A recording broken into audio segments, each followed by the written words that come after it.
Malam Bapak Ibu sekalian, saya Sutono dari Surabaya. Jadi seperti yang sudah dikenalkan oleh Pak Juwono sama Bu Kristina, saya adalah seorang profesional awalnya. Jadi tahun 96 saya ikut perusahaan asing sampai dengan hari ini. Saya masih sebagai profesional iya, tapi sebagai konsultan aja. Lalu saya juga menjalankan perusahaan tempe Hyena. Jadi saya akan cerita mundur ke belakang dulu ya, karena cerita tentang keberhasilan itu bagi saya tidak terlalu menarik. Tapi Bapak Ibu, saya kepengen cerita tentang prosesnya. Saya ini background anak orang susah dulu. Jadi orang tua saya ini praktis untuk bisa menyelesaikan sampai akhir bulan, saya ini sulit. Jadi makan keluarga kita itu rata-rata yang namanya tahu tempe sama ikan asin itu adalah makanan keseharian kita hari itu. Jadi kalau saya bisa makan ayam aja Bu ya, itu bahagia gitu. Jadi bisa selesai makan sampai akhir bulan, itu bahagia. Karena mungkin gaji orang tua saya mungkin pastinya nggak cukup. Jadi bisa makan enak itu baik anugerah, doanya kencang sehingga ada yang ngirim makanan. Itu masa lalu saya. Jadi secara finansial saya marah sama Tuhan. Kenapa kok Tuhan melahirkan saya dengan kondisi secara finansial cukup berat, sehingga sementara teman saya waktu SMA, saya sekolah di SMA terbaik di Surabaya, salah satu SMA terbaik di Sindui itu, anak orang kaya gitu. Rata-rata adalah anaknya direktur gudang garam, ada yang punya bapaknya punya bis ratusan, ada yang bapaknya punya pengusaha bis dulu ada dua teman saya. Ini yang saya ngomong teman ini betul-betul teman mainan saya ya. Jadi lalu ada lagi yang punya pabrik, papanya punya pabrik elektronik gitu. Saya melihat bahwa yang saya jalani dalam hidup ini dan yang mereka jalani itu seperti dua hal yang berbeda. Seperti langit dan bumi. Gaji orang tua saya itu dibanding dengan biaya jajan mereka setiap bulan, itu mungkin cuma sepertiga dibanding teman yang lain cuma seperlimanya. Gitu. Saya hidup kok rasanya kok sulit banget ya. Bahkan saya ini makan sering dikasih mereka, saya pakaian dikasih mereka, uang sekolah dikasih orang lain. Saya tidak pernah bisa menentukan, bahkan milih sekolah pun saya nggak bisa. Saya milih sekolah SMA waktu itu, kalau saya nggak diterima di sini, saya boleh sekolah di mana aja terserah deh. Saya cuma minta Tuhan, saya pengen sekolah itu, udah. Saya nggak beli pendaftaran yang lain, ya sudah. Di sana diterima ya sekolah, kalau enggak ya sudah, sekolah yang paling jelek pun saya mau. Sampai suatu ketika saya lulus SMA, dari sekolah terbaik di Surabaya, saya harus ke Malang, dipilihkan sekolah bukan karena saya kepengen sekolah di situ. Karena orang tua saya sudah nggak mampu. Saya harus sekolah di Malang karena saya dibiayai oleh om dan tante saya, dicarikan sekolah yang paling murah, pokoknya selesai sekolah. Saya tidak pernah tahu bahwa sebetulnya itu adalah pelajaran terbaik dalam hidup saya pada saat saya di Malang. Saya harus sekolah teknologi pangan, jadi waktu tahun 87 saya masuk di Malang, sekolah teknologi pangan, saya tidak pernah mengerti kenapa saya masuk sekolah itu. Saya pikir nasib sial bahwa saya harus sekolah di Malang. Bahwa nasib sial harus sekolah yang tidak saya kehendaki. Sekolah teknologi pangan itu hari itu nggak populer sama sekali, Bu. Hari itu nggak ada seorang pun yang pengen sekolah teknologi pangan, nggak ada, Pak. Nggak ada, Bu, sudah. Tapi dalam perjalanan waktu, nanti saya akan cerita. Setelah saya lulus, pengaruhnya apa sekolah teknologi pangan ini. Tapi justru di Malang ini, saya belajar tentang nilai-nilai hidup. Saya belajar mimpin satu kontrakan laki-laki, saya bisa ngerti ke pasar, saya harus bisa belanja satu kali sehari belanja gitu, untuk 2 hari makan, saya cuma 15 menit di pasar selesai. Saya belajar manajemen di situ. Jadi sebelum ke pasar, kebutuhan makan 2 hari saya catat, di toko A, di toko B, di toko C. Saya begitu datang ke pasar, saya kasihkan ke toko A, saya ke toko B dan toko C. Kembali ke toko A, saya bayar, kembali toko B, saya bayar, kembali toko C, saya bayar. Semua selesai 15 menit selesai. Saya nggak pernah tahu bahwa ternyata di Malang saya dikenalkan Tuhan tentang nilai-nilai hidup. Bahwa di Malang saya dikenalkan Tuhan tentang bahwa hidup itu nggak selalu di atas. Saya yang dulu merasa jadi orang yang sulit hidupnya, sulit makannya, saya dikenalkan sama teman-teman yang ternyata hidupnya lebih sulit dari saya.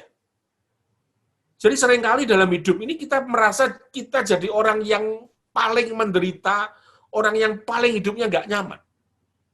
Saya dulu merasa seperti itu, karena kumpulan saya, Bapak Ibu bayangin, gaji orang tua saya cuma 1/3 sampai 1/5 teman mainan saya.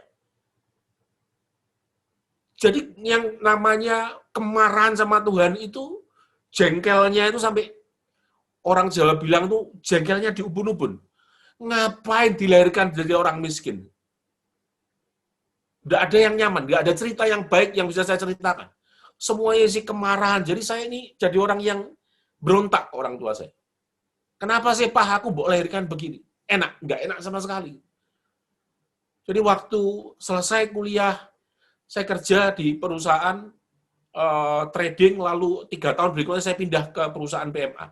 Yang mulai tahun 96 awal sampai dengan hari ini. Di perusahaan itu saya punya fasilitas yang baik, saya punya jabatan yang baik. Saya kerja lebih berat daripada orang lain kerja. Orang lain mulai kerja hari Minggu, orang lain kerja mulai hari Senin ya. Jam kerja Senin gitu ya. Kalau saya ini sales bahan kimia. Orang lain kerjanya hari Senin, saya Minggu itu sudah kerja. Dalam artian begini, tugas saya adalah Jawa Timur dan Jawa Tengah. Jadi di hari Minggu, saya sudah pulang ke rumah saya Tuban. Saya tidur di rumah om sama tante saya. Jadi hari Senin pagi-pagi, saya sudah berangkat ke Kudus. Sehingga hari Senin sama hari Selasa, saya sudah bisa kerja di Kudus. Jadi kalau seandainya sales lain melakukan, mungkin mereka Senin jam kerja baru berangkat, sehingga mereka bisa ketemu customer Selasa sama Rabu. Tapi hari Minggu saya sudah berangkat, sehingga Senin pagi saya sudah ketemu customer, hari Senin, hari Selasa, pekerjaan saya di kota itu habis, saya hari Rabu sudah pindah ke Jogja. Saya ke Kertas Blabak, ke Jogja, macam-macam hari Rabu. Hari Kamis, saya sudah pindah ke Kediri. Jadi saya keliling setengah Pulau Jawa, dari Kediri saya ke Malang, baru berikutnya saya pulang ke Surabaya. Jadi setengah Pulau Jawa itu saya habiskan dalam waktu seminggu. Orang lain mungkin tidak melakukan hal itu. Orang lain mungkin merasa bahwa jam kerja mereka di situ, ya mereka akan kerja sesuai jam kerja. Tapi saya enggak. Saya melakukan seolah-olah ini adalah perusahaan saya. Jadi saya melalui perusahaan ini dari nol, saya semuanya dari nol. Perusahaan ini sejak dia masih omset cuma 500 juta per tahun. Setelah perusahaan ini berdiri 3 tahun berikutnya, perusahaan itu punya omset 3,5 juta dolar per tahun. Setelah tahun ke-6 perusahaan ini punya omset sekitar 8 juta dolar per tahun. Kalau saya tadi ngomong 500 juta, itu 500 juta rupiah per tahun. Jadi perusahaan ini naik luar biasa. Saya sebagai seorang sales, saya punya income yang sangat besar hari itu. Saya waktu itu belum menikah, saya belum kenal istri saya. Jadi saya punya income yang sangat besar. Jadi tahun 97 orang tua saya meninggal, tahun 98 adalah krisis moneter, itu kondisi dolar hari itu 13.000. Saya beli barang ke orang dalam jumlah ratusan ton, saya jual 10.000 tanpa modal. Jadi pertama kali dalam sejarah hidup saya terima uang ratusan juta, profit real di tangan saya dalam bentuk BG, saya nangis. Itu adalah uang terbesar dalam hidup saya yang pernah saya pegang. Saya tunjukkan ke mama saya, ini hasil kita. Waktu itu papa saya sudah meninggal tahun 97. Jadi saya mendadak jadi kepala rumah tangga, saya harus menghidupi adik saya, 2 adik saya. Adik saya waktu itu setelah setelah krisis moneter, adik saya menikah, saya nikahkan adik saya belikan rumah di Jakarta, DP-nya sebagian saya bantu. Baru tahun 98 istri saya ini masuk di tempat kerja. Kita menikah tahun 2001. Bapak Ibu tahu, karena orang susah mendadak punya uang banyak, seperti yang Pak Juwono tadi sampaikan, yang namanya balas dendam itu saya lakukan. Saya balas dendamnya bukan hal-hal yang tidak baik. Enggak. Saya dari background orang susah. Saya cuma nggak kepingin hidup dihina orang. Saya dulu waktu SMP kalau kepingin makan enak, saya harus ngasih contoh, ngasih belajar teman-teman saya. Kalau ulangan saya nyontoh ibu. Jadi ini bukan contoh yang baik sebetulnya. Tapi saya ngajarin mereka semua. Kalau mereka mau belajar, mereka ajarin. Saya ajarin. Tapi kompensasinya mereka setiap minggu ngasih makanan saya yang enak-enak. Jadi kalau mau pengen makan enak, harus belajar lebih keras, supaya itu bisa makan enak. Terus waktu kembali lagi, setelah tahun 98, itu krisis moneter. 97 krisis moneter, 98 saya dapat uang, di awal 98 saya dapat uang, saya bangun rumah mama saya. Tahun 2001 saya menikah, tahun 2003 saya punya uang dalam jumlah tertentu, itu saya balas dendamnya. Hari itu, saya bangun rumah yang nilainya, saya kasih contoh ya, tahun itu tahun 2003 sampai 2005, itu harga bangunan itu cuma 1.750.000. Tapi hari itu saya bangun rumah senilai 7,5 juta per meter persegi. Sementara saya tanya kemarin nilai bangunan, hari ini di Surabaya, itu sekitar 5,5 juta. Hari ini. Sementara tahun 2003 sampai tahun 2005, saya bangun rumah senilai 7,5 juta. Itu betul-betul untuk balas dendam saya. Saya betul-betul membeli harga diri, membeli perawat habis-habisan. Uang saya kerja bertahun-tahun cuma sekedar untuk bangun rumah.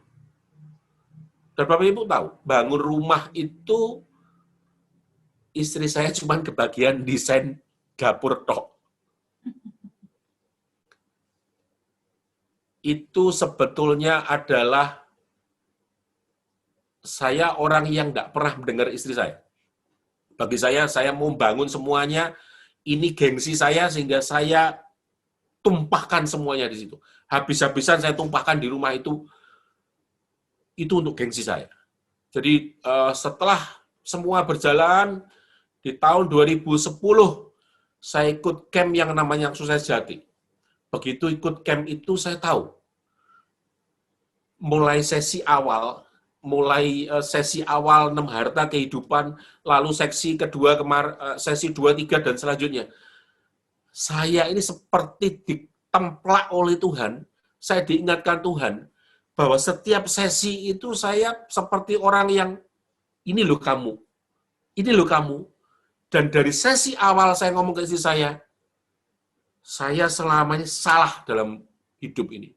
Saya salah mengelola keuangan, saya salah dalam berperilaku. Saya baru sadar 6 harta, ternyata harta hubungan saya, harta keluarga saya itu harta yang hancur. Secara finansial saya oke, tapi hancur-hancuran di harta hubungan dan harta keluarga.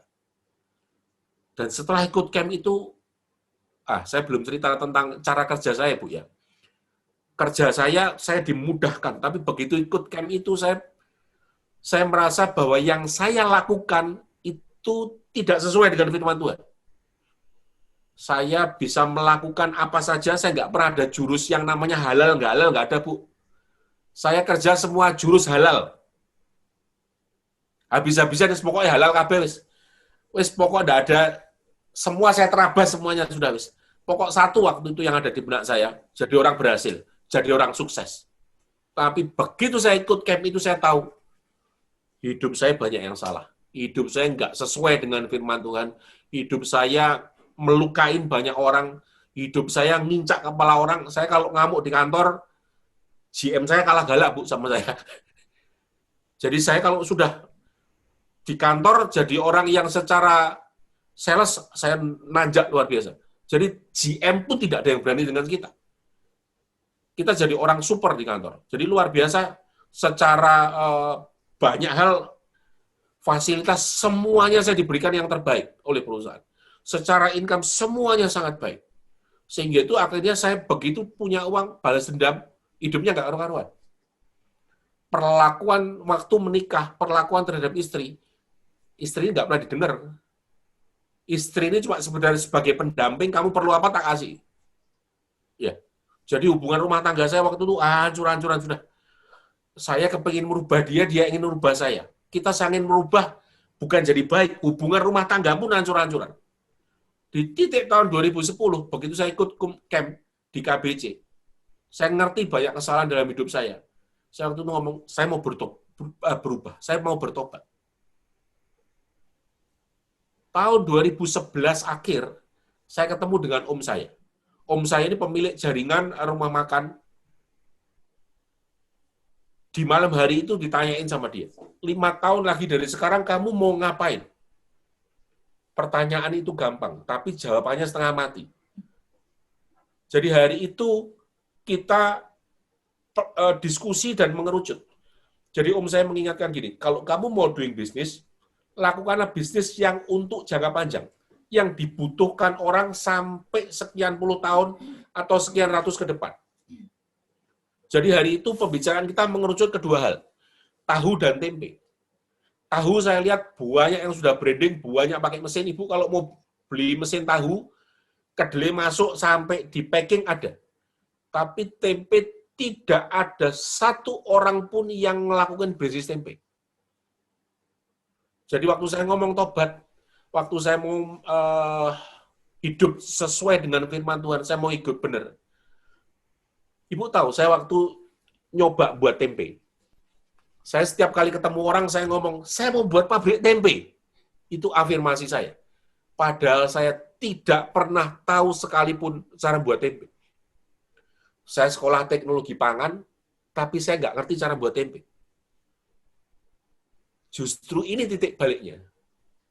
Ternyata yang saya anggap dulu sekolah di Malang tahun 87 sampai tahun 91 awal, itu saya pikir nasib sial. Itu ternyata saya baru tahu bahwa itu adalah cara Tuhan untuk nata saya. Akhirnya waktu diajak teman untuk ketemu produsen tempe, saya itu cuma diceritani aja, ini prosesnya begini, begini, begini. Saya cuma bayangkan aja. Di hari yang sama, saya pulang ke Surabaya, saya beli kedelai 50 kilo. Saya beli kedelai 50 kilo, beli ragi. Saya coba buat tempe pertama kali itu dengan cara tradisional.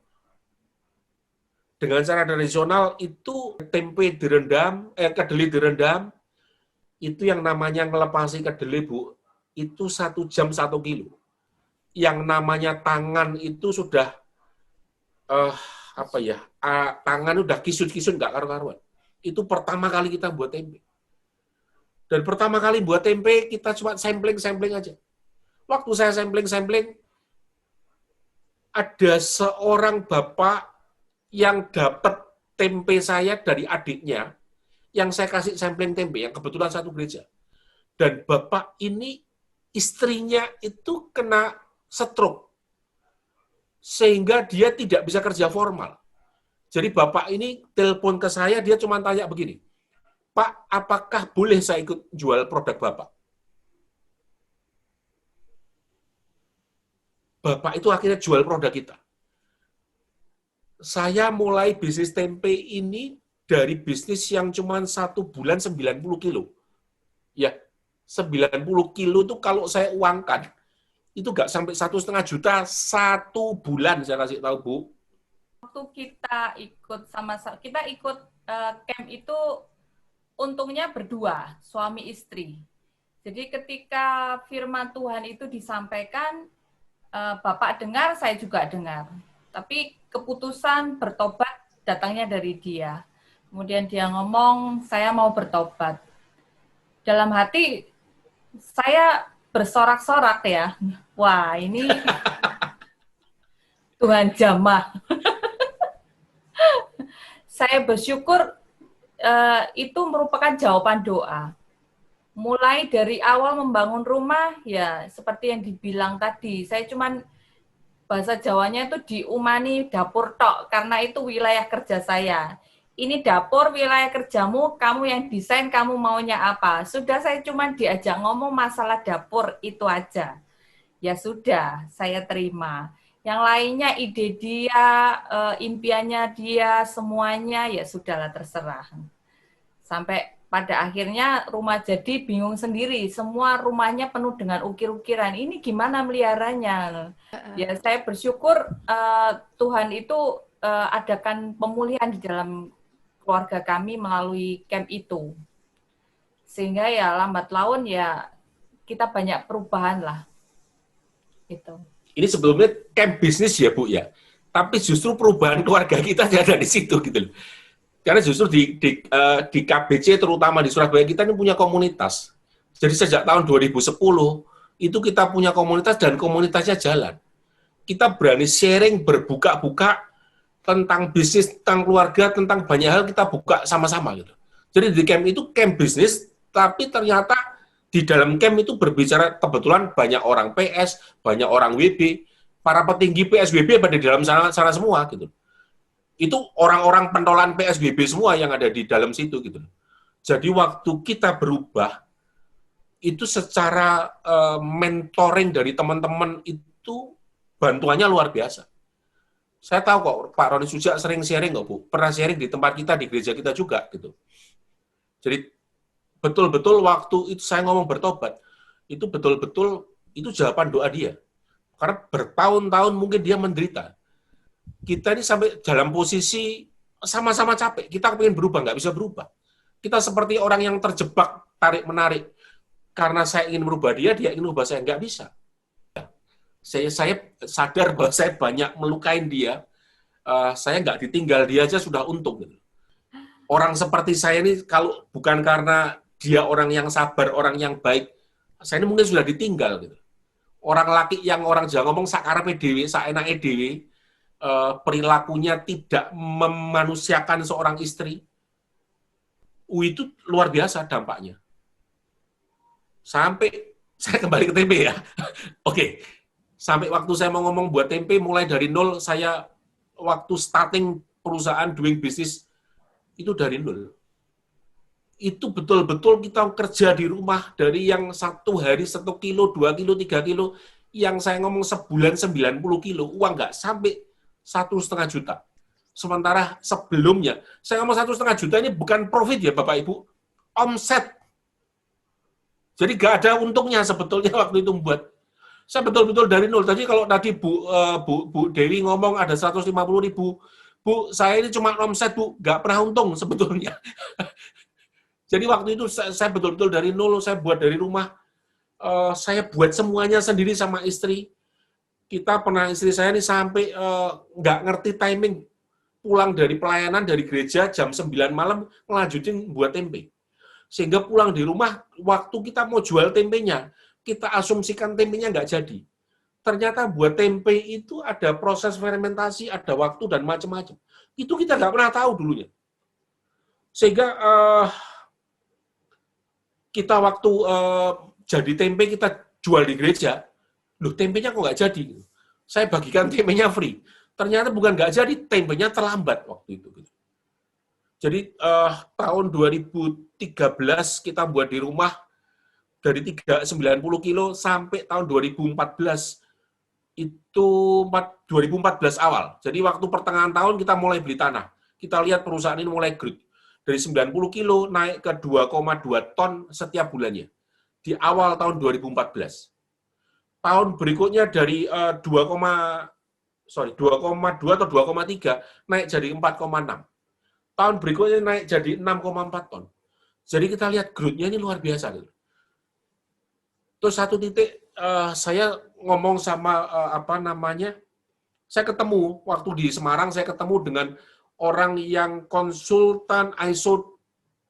Loh, perusahaan kita ini sampai ISO loh, Bu, sekarang ini. Kita mungkin satu-satunya perusahaan tempe yang punya sertifikasi ISO 22.000. Mungkin di dunia cuma kita gitu. Ngurusnya gampang, enggak sama sekali. Seperti yang Pak Juwono sampaikan. Saya cuma ngomong gini, Dok. Saya ini mungkin perusahaan tempe yang punya visi, misi, sampai value perusahaan dan macam-macam. Itu mungkin cuma kita. Gitu. Saya ingin praktekkan bahwa yang kita pelajarin ternyata bisa memberkati orang lain. Jadi waktu saya sampaikan ada seorang bapak yang istrinya stroke itu bapak itu bisa kerja non formal itu gara-gara kerja doing masarkan tempe kita. Dan hari itu saya cuma ngomong ke Tuhan begini, artinya kalau perusahaan ini saya seriusi, perusahaan ini bisa membantu lebih banyak orang lagi. Itu yang ada di benak saya waktu itu, bisa membantu lebih banyak orang lagi. Dan setelah seorang bapak ini kerja, ternyata ada bapak berikutnya yang ternyata istrinya juga stroke. Yang dia juga nggak bisa kerja formal. Akhirnya awalnya ada 2 orang stroke, yang istrinya stroke, yang sama-sama jual produk kita.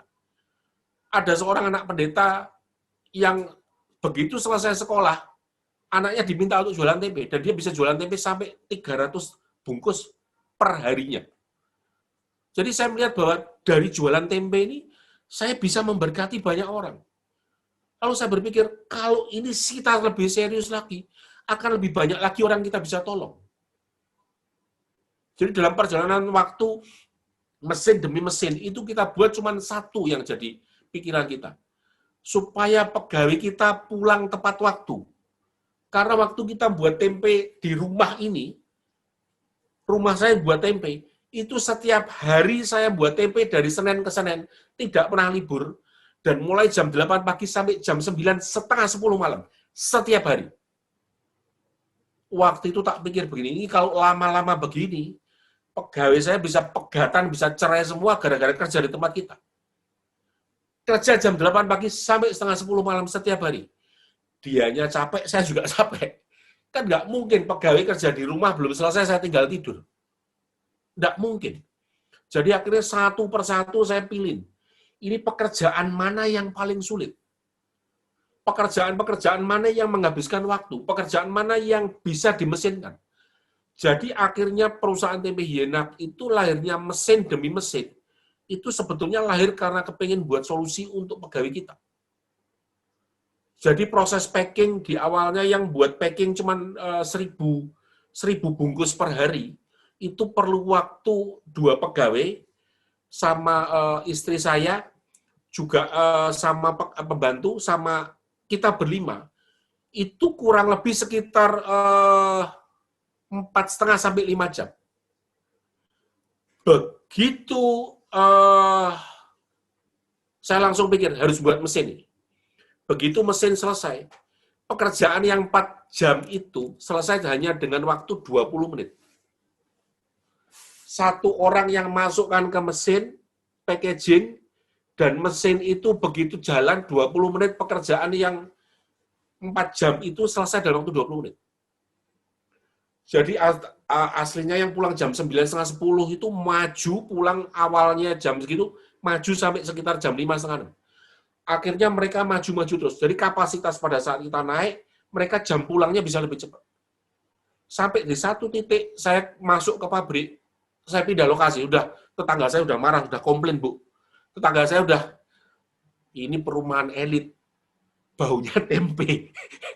Ini tetangga kanan kiri udah komplain. Ada yang sudah lapor ke pos satpam, sampai saya didatengin, minta kita pindah. Tapi memang hari itu kebetulan kita sudah buat di lokasi yang baru. Tinggal berapa hari kita memang mau pindah. Begitu pindah, kita mesin satu persatu kita perbaiki. Sistem kita perbaiki sampai ke ISO, dari ISO 9001, saya masuk ke yang ngerti pangan, ngerti tentang HACCP, keamanan pangan. Dari keamanan pangan, saya masuk ke ISO 22.000. Sehingga hari ini kita bisa sampai ekspor, Bu. Ekspor ke Korea, ekspor ke Jepang, ekspor ke UK. Kita punya customer, sudah. Nama tempe Hienak ini itu milih dari banyak nama. Jadi kita pilih image tentang tempe ini selalu kotor dan jorok. Apalagi Pak Karno pernah bilang jangan jadi bangsa tempe. Sebetulnya waktu itu Pak Karno sedang mengingatkan kita jangan jadi bangsa yang mudah diinjak-injak. Jangan jadi bangsa yang mudah diinjak-injak. Karena hari itu proses tempe itu diinjak-injak, Bu. Jadi proses buat tempe di zaman itu, karena air sungainya masih bersih, tidak ada polusi, tidak banyak pabrik, sehingga memungkinkan pakai air sungai. Tapi kalau hari ini Ibu mau pakai yang itu ya tidak hygiene. Gitu. Jadi hari itu buat tempe memang tidak ada mesin pemecah kedelai, sehingga buat tempe itu pasti diinjak-injak, memang begitu gitu. Jadi orang Jawa bilang itu diiles-iles, diinjak-injak kaki memang. dimasukkan karung, diinjak-injak kaki, baru dicuci, dibuang kulit arinya, lalu kedelai yang pecah utuh itu dibawa pulang, itu baru diproses lanjutan. Sehingga Pak Karno waktu itu ngomong, jangan jadi bangsa tempe. Ya bangsa yang mudah diinjak-injak. Itu yang disampaikan oleh Pak Karno. Sehingga image tentang tempe di masyarakat waktu itu minor. Lah, waktu saya buat proses tempe, saya juga belajar di Kudus, saya pertama kali belajar. Itu pertama kali saya belajar, saya cuma begini. Lingkungan kerja mereka joroknya nggak karu-karuan memang. Tempe itu nggak ada pakai mesin, nggak ada sama sekali, sudah saya ngomong. Saya mau cari di YouTube, Ibu boleh cari di mana aja, yang namanya proses pembuatan tempe, semuanya mesinnya paling cuma mesin pemecah kedelai tok, sama mesin peragian yang kecil tok. Nah itu satu persatu kita besarkan, kita buat jadi lebih terkonek pekerjaan orang-orang, jadi lebih simpel. Saya bisa buat kedelai tempe 1,5 ton sampai 2 ton hanya menggunakan 4 orang. Saya kembali ke tempe hienak tadi, Bu. Pendekar tempe sakti, Bu, ya. Kenapa kok pakai nama pendekar tempe sakti? Karena image bahwa tempe itu kotor, jorok, itu kita mau jadi orang pembela tempe, sehingga tempe itu bisa dihargai orang. Jadi kita sampai punya visi adalah ingin menjadikan tempe produk pangan yang membanggakan bangsa sampai level dunia. Itu yang jadi level, jadi namanya visi kita. Jadi tempe tidak lagi dibeli karena murah, dibeli karena nggak ada pilihan lain. Tapi sebetulnya, kalau saya boleh ngomong, tempe ini superfood. Bukan saya jualan tempe. Dari saya melakukan industri tempe ini, akhirnya banyak profesor yang datang ke tempat kita. Para profesor itu yang menjelaskan ke saya bahwa tempe ini luar biasa. Jadi kalau hari ini kenapa kok bangsa Indonesia itu nggak habis? Kita ini sebetulnya bangsa yang pernah harusnya habis, loh, Bu. Waktu perang zaman Diponegoro, waktu tahanan paksa itu, bangsa ini kurang gizi. Lalu yang kedua, waktu bangsa Jepang masuk, orang Belanda yang waktu itu lebih banyak makan tempe, sehingga orang yang kalah perang karena di Indonesia banyak makan tempe, banyak orang yang tawanan perang itu tidak mati. Sementara di negara-negara lain banyak tawanan perang yang mati. Setelah dididik karena banyak makan tempe. Dan akhirnya pengembangan penelitian tempe itu banyak di luar negeri, dan aslinya dari Belanda dan dari US. Itu karena hari itu, para tawanan perang setiap harinya dikasih makan tempe. Jadi makanan yang murah, tapi gizinya tinggi. Jadi kalau bangsa Indonesia hari ini dalam kondisi krisis, kalau mau makanan nggak ada daging, Ibu boleh ganti dengan makan tempe. Unsur gizinya kurang lebih sama. Orang-orang dari peneliti itu mengatakan bahwa tempe adalah meat analog, pengganti daging. Ya. Jadi saya tahu bahwa ternyata tempe luar biasa. Jadi akhirnya kita buat perusahaan, dalam tanda kutip, kita ini jadi orang yang berbeda, jadi pembela tempe. Itu yang kita lakukan. Jadi nama Pendekar Tempe Sakti itu adalah bukan untuk gagah-gagahan, tapi jadi perusahaan yang ingin tempe itu dihargai. Itu yang ada di benak kita. Waktu kita buat perusahaan yang namanya Pendekar Tempe Sakti. Lalu namanya produk sendiri, kenapa kok hienak? Tempe karena identik dengan kotor dan jorok, kita buat nama hienak itu sebetulnya singkatan dari higienis dan enak. Jadi unsur higienis itu harus ditonjolkan. Karena image kotor dan jorok itu sudah menempel di masyarakat. Dan kalau Bapak Ibu saya ajak ke tempat lain, ya mungkin memang nggak berani makan tempe. Karena proses produksinya, peralatan mereka itu masih sangat sederhana. Jadi mesin demi mesin, banyak hal yang kita lakukan di industri tempe. Saya boleh ngomong hari ini kita melakukan revolusi di industri tempe. Revolusi dalam proses produksi, revolusi dalam proses marketing. Proses marketing kita bukan cuma dititipkan orang aja. Kita ini punya sales force, punya pasukan sendiri yang awalnya kita didik orang dari nol sampai dia bisa jualan tempe. Kita ganti mindset-nya bahwa mereka bukan orang yang gagal. Mereka jual tempe bukan hal-hal yang tidak berguna. Kita kasih pengetahuan banyak hal. Mungkin perusahaan tempe yang ada training itu mungkin cuma kita kali, Bu. Dari jualan tempe akhirnya apa? Kita buat aplikasi. Aplikasi itu awalnya kita gunakan supaya gini, rumah orang itu kadang-kadang ibu sedang perlu tempe, tapi mungkin ibu sedang di dapur, ibu sedang di belakang. Sehingga pada saat sales kita lewat, bisa jadi kelolosan. Butuh tempe tapi bisa nggak ketemu sama kita. Akhirnya kita buat media yang namanya aplikasi. Aplikasi itu awalnya juga kita buat cuma gara-gara itu apa? Untuk membantu supaya penjualan tempe kita bagus. Tapi lalu yang buat aplikasi itu ngomong ke kita begini, Pak, aplikasi ini kalau cuma dibuat untuk tempe sayang gitu. Aplikasi ini harus bisa digunakan untuk orang lain. Akhirnya di tempat kita aplikasi itu yang kita buat yang namanya aplikasi ongkir gratis. Karena betul-betul kalau ibu pesan tempe di tempat kita, bahkan sampai kalau pesan tempe cuma 2.500 pun ibu nggak pernah dikasihin kena biaya ongkos kirim kok. Jadi kita sampai seperti itu. Jadi akhirnya aplikasi ini kita produk orang lain, kita ajak gabung ke sana, kita jual produk orang lain, sales kita income-nya baik. Kita naikkan income sales kita dengan penjualan-penjualan yang begini. Kita carikan barang-barang yang memang sedang dibutuhkan masyarakat. Jadi tugas saya ini adalah memikirkan supaya income orang-orang kita baik. Tugas kita adalah memikirkan supaya pelanggan kita mudah untuk berkomunikasi dengan kita, untuk mudah mendapatkan barang dari kita. Tugas saya adalah berpikir supaya saya bisa bantu UKM-UKM lain, lebih banyak lagi. Jadi bukan lebih kayanya saya, enggak. Tapi dalam prakteknya bahwa perusahaan ini jadi lebih besar. Saya percaya itu adalah campur tangan Tuhan. Jadi jangan berpikir kalau kita sedang melakukan bisnis, bagaimana saya cek kayanya dulu. Enggak. Tapi berpikirlah bagaimana kita bisa bantu orang lain. Bagaimana saya bisa bantu orang lebih banyak lagi. Itu yang ada di benak kita. Saya mulai awal dari yang 1 kilo itu betul-betul di luar ekspektasi saya, bisnis bisa seperti ini di luar ekspektasi saya. Jadi kalau mau bisnis, percaya, kalau kita hidup mau benar, kalau kita mau hidup di jalan Tuhan, Tuhan itu nggak bakal meninggalkan kita. Dan satu hal yang harus ada di benak kita, bahwa hidup ini, mati dan hidup kita adalah untuk Tuhan. Jadi saya sampai di titik bahwa kerja saya adalah ibadah saya. Makanya saya berani mati-matian kerja, saya istilah orang Jawa bilang itu nyelupkan kepala sampai ke dalam. Saya mikirkan banyak hal dalam banyak aspek kita pikirkan. Itu karena saya cuma tahu, kepengen bahwa bekerja saya adalah ibadah saya. Jadi saya betul-betul serius di pekerjaan ini. Jadi jangan dipikir besar kecilnya perusahaan, jangan dipikir. Saya orang yang lebih percaya, kecil pun bisa jadi besar kalau kita serius. Kecil pun bisa jadi besar kalau kita melakukan dengan hati, kita mikirkan orang lain.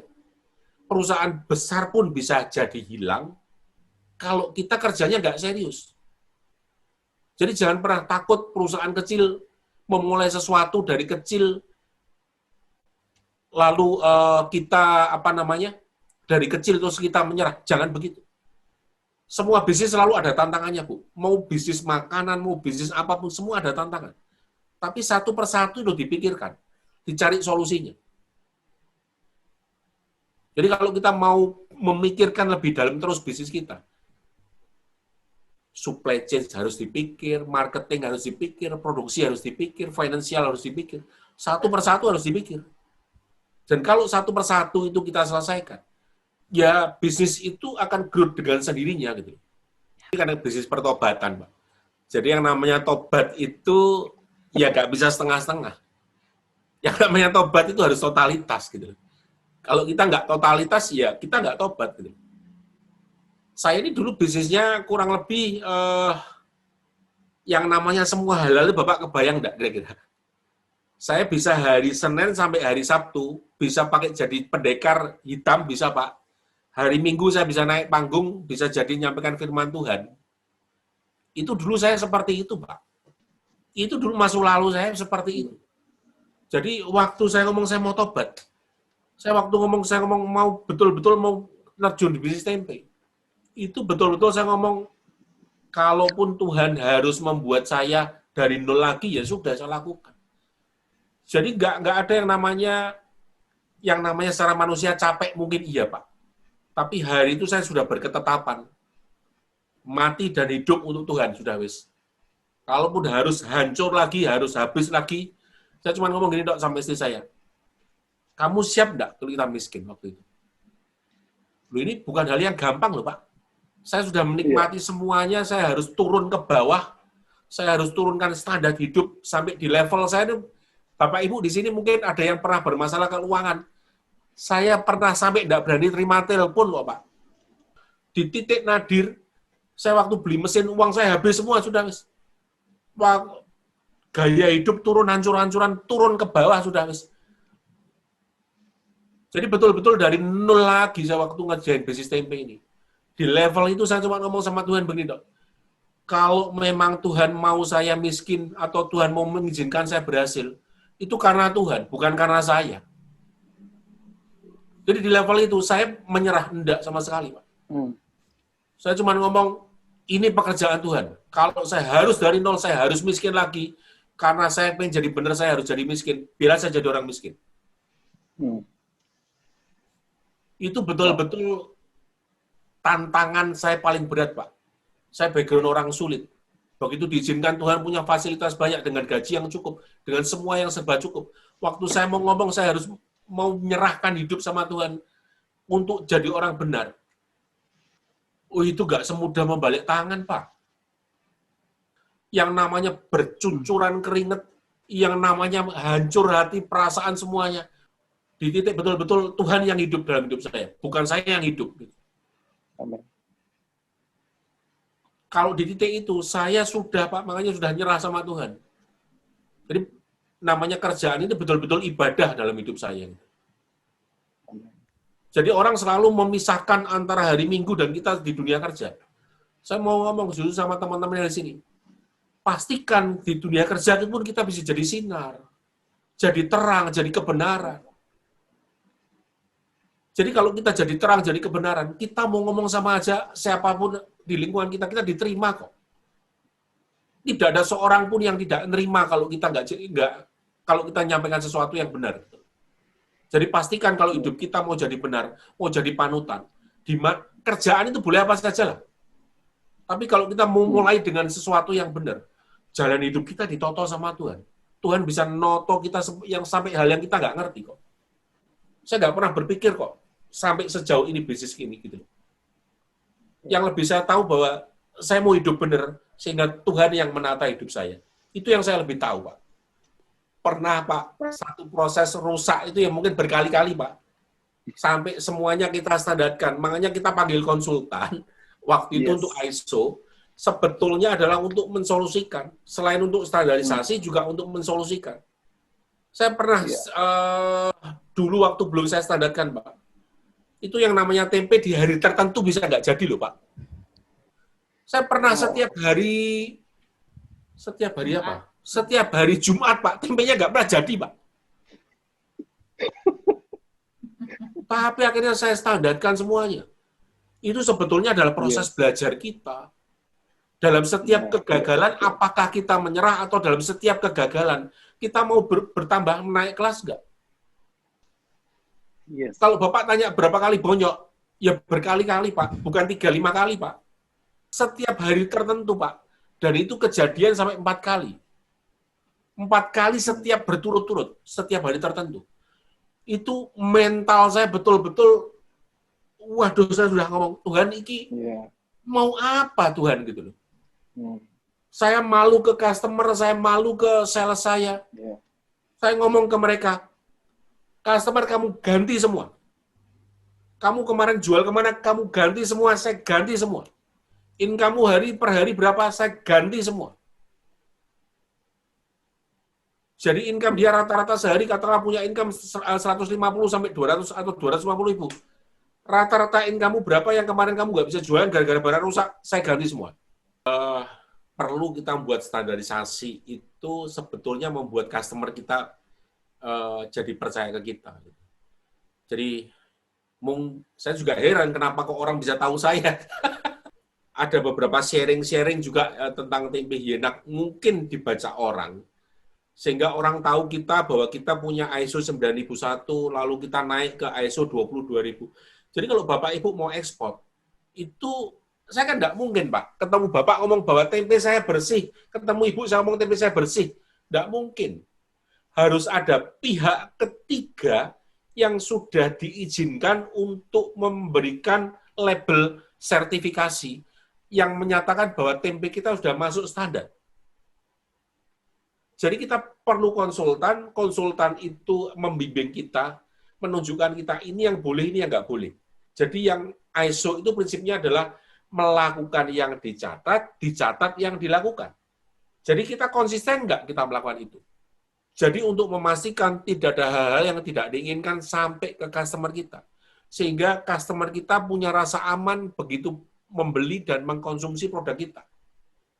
Sehingga pada saat perusahaan asing itu datang ke kita ini punya pelanggan yang cukup unik begini. Saya punya pelanggan yang bule itu cerewetnya setengah mati. Orang bule ini yang punya dari Inggris ini, orang kalau ngadepin dia bisa capek deh. Dia maunya banyak sekali. Waktu saya dengerin, ternyata sebetulnya itu pembelajaran untuk kita sebetulnya. Bahwa standar di luar negeri itu seperti itu gitu loh. Jadi kalau kita mau maju ya jangan takut. Halangan itu sebetulnya hanyalah pintu yang belum dibuka supaya kita kalau semua halangan itu dibuka ya kita bisa naik kelas gitu. Jadi kalau mau naik kelas jangan takut untuk belajar memperbaiki setiap proses yang harus dilalui gitu. Jadi waktu kita ekspor ya awal muawal ya belajar banyak hal. Apakah kita selalu berhasil? Enggak. Orang selalu melihat hari ini sisi keberhasilan kita. Orang nggak pernah tahu proses kita. Ketika kita mengamati suatu produk, kita melakukan sesuatu. Orang nggak banyak yang tahu. Cerita sukses itu gampang disampaikan. Tapi proses waktu menjalaninya, proses waktu kita harus belajar sesuatu yang baru. Itu justru bagi saya adalah proses menariknya di situ. Jadi jangan pernah takut jadi seorang pebisnis, atau kalau kita memulai sesuatu, jangan takut untuk gagal. Jadi satu persatu, makanya kita perlu buat standarisasi setiap pekerjaan kita, supaya kita nggak capek. Saya nggak mungkin ngawasi pekerja saya 24 jam, Pak. Saya harus buat sistem, supaya apa? Supaya anak buah saya bekerja by sistem. Dan hubungan kita ini sangat baik. Sehingga nggak perlu saya ngomong pun mereka sudah tahu apa yang harus mereka lakukan gitu loh. Jadi kalau jadi pebisnis, kalau jadi atasan, pastikan bahwa kita ini punya perhatian untuk orang-orang di bawah kita. Jangan sampai dalam hidup ini kita selalu berdoa Tuhan untuk jadi menerima berkat. Pernah nggak dalam hidup ini kita berdoa untuk jadi jawaban berkat, jadi jawaban doa mereka? Pernah nggak dalam hidup ini kita memikirkan mereka? Kalau kita nggak pernah memikirkan orang-orang di bawah kita, apakah mungkin orang-orang di bawah kita memikirkan kita? Kita selalu minta Tuhan diberkati. Pernahkah kita berpikir supaya jadi berkat untuk mereka?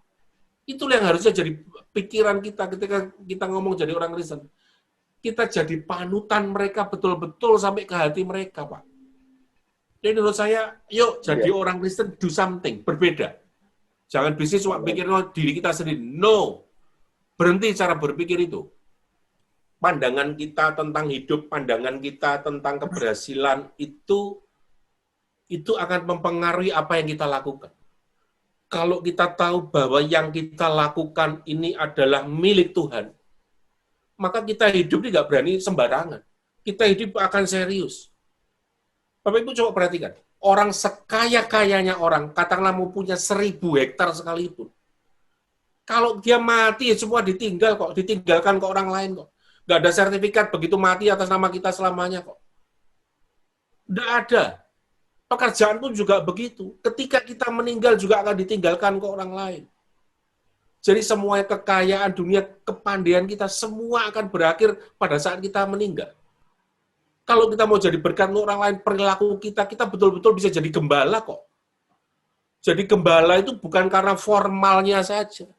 Jadi bagaimana kita bisa melindungi orang-orang sekitar kita? Bagaimana kita jadi panutan mereka? Bagaimana kita bisa didengar mereka? Bagaimana dalam hidup ini kita betul-betul jadi Tuhan yang ada di dalam hidup kita itu betul-betul real, hidup gitu. Jadi nggak bisa kita ngomong jadi orang Kristen, lalu kita tidak melakukan apa-apa, jadi orang Kristen kita cengeng, nggak airnya lagi. Yuk jadi orang Kristen yang betul-betul kuat. Jadi orang Kristen yang betul-betul punya value. Ketika orang ada di sekitar kita, orang bisa merasakan ada hadirat Tuhan gitu. Jadi bukan cuma sekedar jadi orang Kristen yang hari Minggu saja. Sehingga orang bisa merasakan ada aura Tuhan dalam sekitar kita. Maka hidup kita ini betul-betul yang namanya jadi garam, yang namanya jadi terang, itu real dalam kehidupan kita. Jadi bukan hari Minggu aja kita jadi orang yang hebat. No. Setiap saat kita jadi orang. Sehingga orang-orang begitu dekat dengan kita, kita bisa memberikan aura yang baik. Bisa menyampaikan sesuatu yang bermanfaat bagi mereka. Itu yang harusnya ada di dalam benak kita. Itu yang harusnya terjadi dalam hidup kita. Dan saya orang yang percaya kalau kita jadi orang Kristen bisa seperti ini. Indonesia ini transformasi. Jadi mau di bidang apapun, Bapak Ibu mau sekuler, Bapak Ibu mau di gereja, mau dimanapun, yuk jadi terang, yuk jadi garam, betul-betul real gitu loh. Yuk do something untuk bangsa ini gitu. Mikirkannya sampai level bangsa gitu. Supaya energi kita ini betul-betul energi yang untuk berkati orang lain sampai di level bangsa gitu.